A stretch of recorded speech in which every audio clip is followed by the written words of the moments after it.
अल्हम्दुलिल्लाहि रब्बिल आलमीन वस्सलातु वस्सलामु अला सय्यिदिल मुरसलीन मुहम्मदिन व आलिहि व सहबिहि अजमईन अम्मा बाद क़ाल अल्लाहु तआला अऊज़ु बिल्लाहि मिनश शैतानिर रजीम बिस्मिल्लाहिर रहमानिर रहीम व लक़द कर्रमना बनी आदम।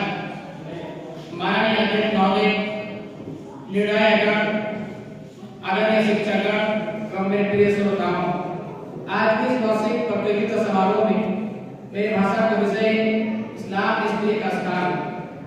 प्रिय श्रोताओं, इस्लाम सबसे उत्तम धर्म है। इस धर्म की विशेषता यह है, इसने समस्त मानवता में पूर्ण रूप न्याय के साथ स्त्रियों को समान अधिकार दिया है तो संसार में किसी धर्म नहीं दिया। दुनिया ने बार बार इस्लाम के विरुद्ध आरोप लगाए। इस्लाम ने स्त्री को कैद कर दिया, उन्हें पीछे छोड़ दिया, उन्हें उनकी स्वतंत्रता छीन ली। लेकिन सत्य है, जो लोग ये कहते हैं इस्लाम की शिक्षा संपीड़ है। इस्लाम तो धर्म है जिसने नारियों को घर परिवार एवं समाज में सम्मान अधिकार तथा उच्चतम दर्जा प्रदान किया है जो संसार किसी वास्ते नहीं किया। प्रिय श्रोताओं, जब हम इस्लाम से दूर संसार के दूसरे धर्मों मतों की व्याख्या करते हैं कि उनमें स्त्रियों का क्या स्थिति थी, तो संसार के इतिहास से बात स्पष्ट हो जाती है कि संसार का इतिहास धर्मों मतों में इस्लाम का स्त्रियों को कोई मूलभूत अधिकार नहीं दिया जाता था। उन्हें सम्मान से पूर्ण रूप से वंचित रखा जाता था, उन्हें मानवहीन समझा जाता था, उन्हें समाज की बुराइयों पर कड़ा माना जाता था। खुद धारण कर जिस स्त्री के पति की मृत्यु हो जाता था उसे समाज में जीव देने के लिए नहीं समझा जाता था। इसलिए जरूरी था कि वो अपने पति की चिता के साथ जलकर अपने आप को हत्या करे। यदि वह सजा मिलती तो समाज सम्मान की दृष्टि नहीं देखता था।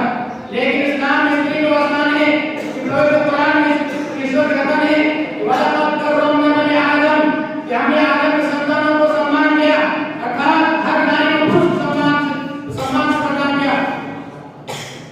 इस्लाम में माता का स्थान इतना ऊंचा है, उनके चरणों में नीचे स्वर्ग बताया गया है।